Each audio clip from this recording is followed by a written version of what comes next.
안녕하세요. 디자인 에이전시를 운영하면서 겸임 교수로 재직 중인 미대 교수 홍진아입니다. 이번 시간에는 여러분들과 앞으로의 직업에 대해서 한번 얘기해보는 시간을 가져보려고 해요. 여러분들도 아시다시피 팬데믹으로 우리의 삶이 많이 변했습니다. 아무리 큰일이 있어도 학교에 안 간 적은 없었고, 아무리 큰일이 있어도 회사에 가지 않은 적은 없었는데요. 우리는 집에서 공부하고 집에서 일하는 생활에 익숙해져 가고 있습니다. 만약 코로나가 없어진다면 우리는 예전 생활로 돌아갈 수 있을까요? 제가 지난 학기에 오전 8시에 수업이 시작하는 과목을 맡았는데요. 코로나 1단계, 2단계가 병행이 되면서 대면 수업을 진행했음에도 불구하고 비대면을 희망하는 학생들이 30% 정도 있었습니다. 학교에 나오는 것이 걱정될 수도 있고 집에서 수업을 듣는 게 익숙해서 편했을 수도 있죠. 회사도 마찬가지입니다. 굳이 출근을 하지 않아도 회의를 할 수 있고 작업물을 공유할 수 있고 보고도 할 수 있고 PT도 할 수 있는데요. 회사 입장에서 보면 외주업체에 업무를 주는 것, 그리고 프리랜서를 고용하는 것이 매달 직원들한테 월급을 주는 것보다 덜 부담스러울 수도 있습니다.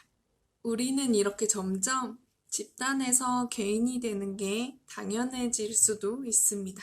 저는 여러분들이 이 시대에 취업만 하는 거를 너무 바라보지 않으셨으면 좋겠어요. 물론 회사에 취업해서 연봉을 받고 업무 프로세스를 배우는 것도 좋겠지만 그게 당장 할 수 없는 일이라면 1인 기업, 1인 창업, 1인 대표, 즉 인디펜던트 워커가 되는 것도 하나의 방법이라고 말씀드리고 싶습니다.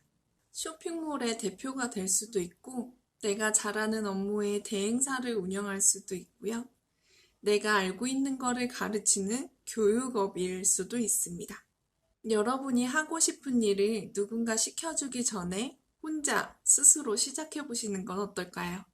저도 5년 전에 사업자 등록증을 내고 디자인 에이전시를 시작했고 1년 전부터는 스마트 스토어를 통해서 수제화 쇼핑몰을 운영하고 있습니다.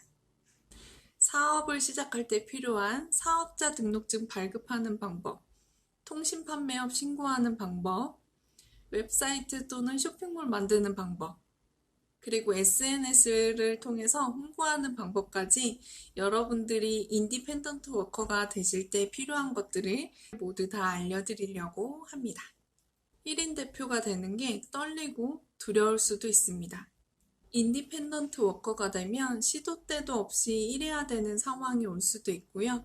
수익이 일정하지 않아서 불안해질 때도 있을 겁니다.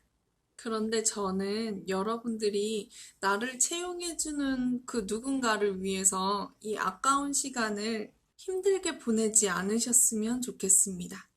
그럼 내가 어떤 것을 잘하고 내가 잘하는 것들 중에서 돈을 벌 수 있는 수단이 어떤 것들이 있는지 같이 생각해보는 시간을 가지시면 어떨까요?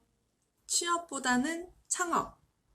다음 시간에는 사업자 등록증 발급하는 방법에 대해서 말씀드리겠습니다. 영상 끝까지 봐주셔서 감사합니다.